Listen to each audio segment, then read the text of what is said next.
Préparez vos voyages avec l'agence Riverain Tour International installée à Paris et en Guadeloupe. Des séjours et circuits organisés comprenant hôtel, hébergement chez l'habitant, sans oublier les croisières toutes destinations. L'agence Riverain Tour, ce sont aussi des offres exceptionnelles de billets vers les Antilles ou vers Paris, ainsi que l'Afrique avec facilité de paiement. Riverain Tour, 3 rue Frébeau à Pointe-à-Pitre, 0590 91 72 10 et Paris 09 78 80 13 19. À Paris comme en Guadeloupe, l'équipe Riverain Tour sera toujours à votre écoute. Réunion Actualité. Dès le début de ce journal, les rodéos sauvages, apparemment c'est reparti au port, témoignage à suivre en fin de journal. Mercredi fin février, jour férié, mais les commerces restent ouverts pour préparer les fêtes. Le travail, les jours fériés, vous réagissez sur ce sujet. Nous l'entendrons et les commerçants, quelle est la fréquentation alors que Noël c'est dans quelques jours. Nous sommes allés à leur rencontre. La météo, temps mitigé, nuages présents ce matin, prévision en fin de journal. Mais avant de débuter cette édition, je vous rappelle le rendez-vous ce matin sur Freedom. Face à face, Charles L'Huillier reçoit le sénateur Stéphane Fouessin à partir de 9h. Vous pourrez réagir, poser vos questions 02 62 99 10 00 à partir de 9h tout à l'heure. Vidéo sur notre Facebook officiel avec la collaboration de Rajiv Jiten pour freedom.fr. Des rebelles du Yémen attaquent des navires dans le canal de Suez, une bataille navale qui débute et qui concerne directement la France. Ces attaques de bateaux obligent les grands armateurs à ne plus fréquenter la mer Rouge, autrement appelée l'autoroute maritime. Conséquence, des milliers de porte-conteneurs et pétroliers vont devoir faire le tour de l'Afrique pour accéder à l'Europe. Pour nous expliquer la base de ce conflit ainsi que ses conséquences, Denis Deschamps, conférencier, expert et analyste en géopolitique et géoéconomie. Il est interrogé par Lucie Touzet.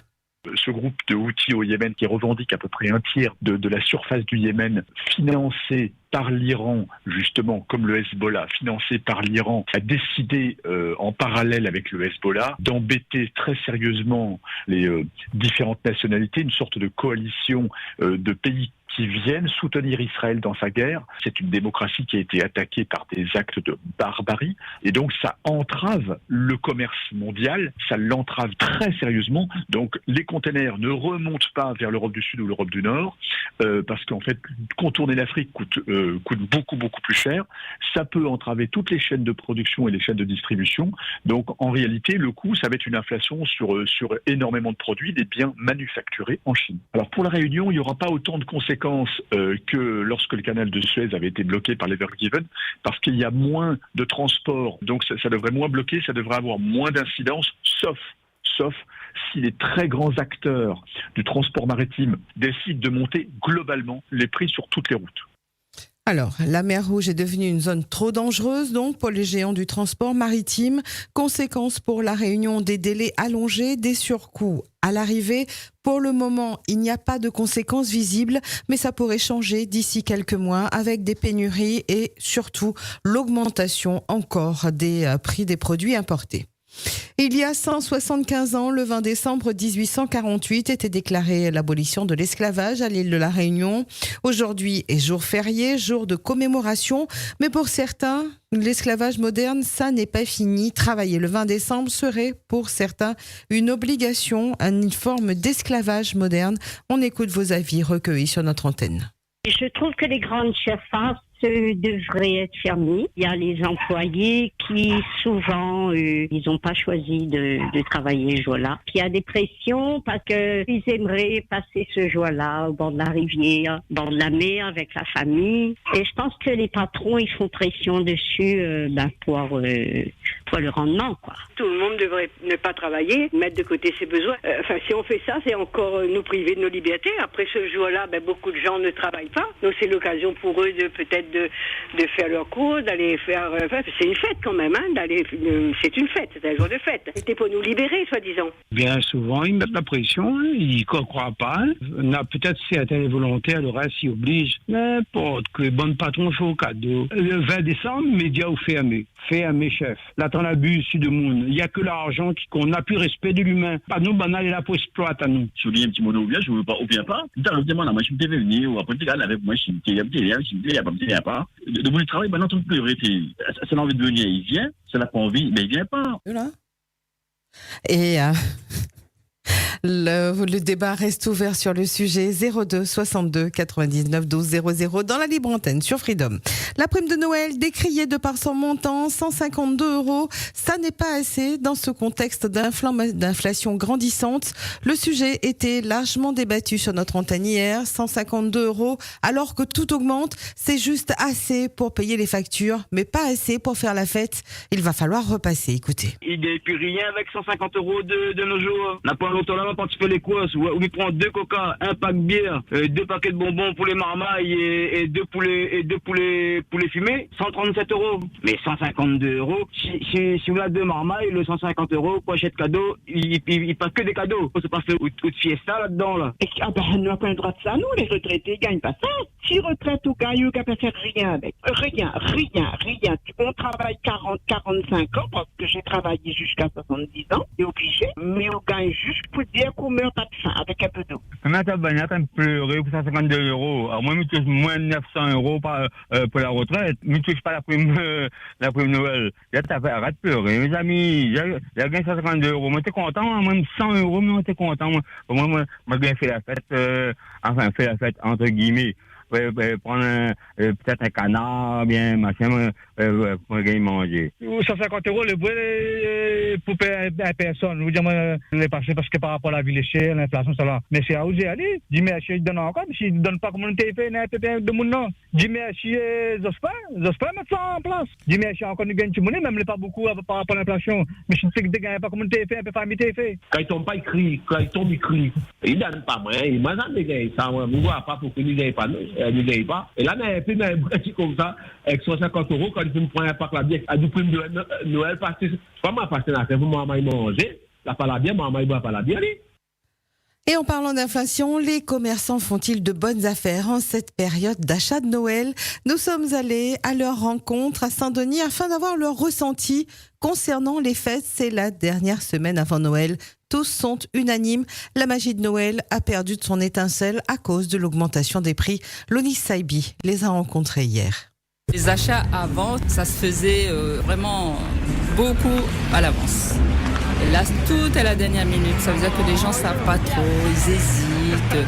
Les paillettes et tout ça, c'est fini. Hein. La fête est plus ou moins terminée. Oui, malheureusement, ça n'a pas commencé, mais c'est déjà terminé. Nous, on a ouvert début juillet. Je vois bien que ça a changé. Les gens font très attention s'ils achètent. Ils regardent les prix, comparent. Ils veulent faire la fête, mais ça ne se suit pas. La ville est morte. Il n'y a vraiment pas d'effervescence au niveau des magasins. Nous avons eu à subir des travaux qui ont duré quand même un certain temps. L'inflation qui n'aide pas non plus.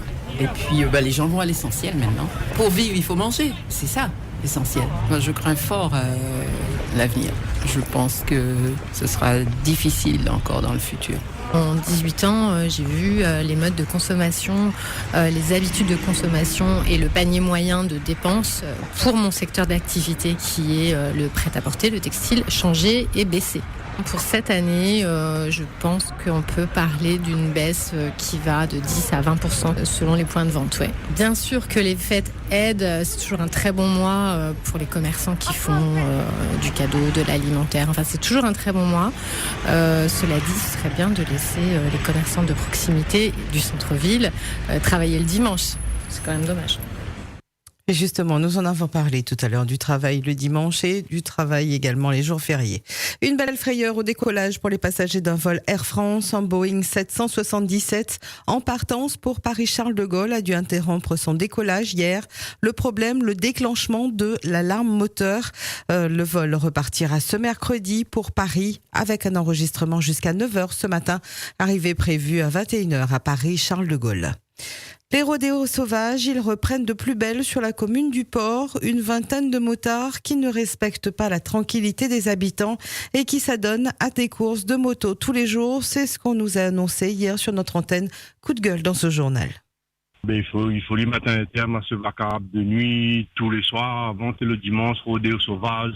Là, elle est plus belle encore. Là c'est la nuit, la semaine, il comprend plus là. Hier soir, avant-hier soir, tout le temps, c'est un problème, c'est un gros problème. Pourquoi il fait tout ça? Tu aimes la Réunion, tu aimes l'île de la Réunion. Pourquoi nous forme pas un collectif pour sauver l'île de la Réunion, nous? Et à nous, c'est le même problème, arrivé de gagner, c'est tous les jours, tous les soirs, tous les dimanches, tous les samedis. Même la télé, même qui va me dire, regardez maintenant, tous les soirs, à partir de 5 heures. Mais vous connaissez, là, il vient là avec des cagoules, etc., il voit pas de soucis, hein. Et tous les dimanches, parfois, il y a 20-30 motos en même temps, et ça fait beaucoup de bruit, croyez-moi.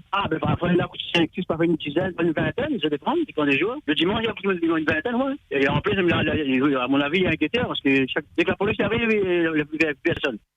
Les victimes de l'accident d'hier à la Possession sont sorties d'affaire. Leur pronostic vital n'est plus engagé. Je vous rappelle qu'un spectaculaire accident s'est produit peu avant 9h hier matin à la station-service Vito sur la RN1 à la Possession. Pour une raison qui reste encore à déterminer, le conducteur de Hyundai Tucson qui arrivait à vive allure a percuté violemment une pompe à essence. 5 blessés sont à déplorer dans cet accident. Le conducteur qui avait pris la fuite a finalement été appréhendé par les gendarmes et conduit à l'hôpital. O-News Radio sur outremernews.fr.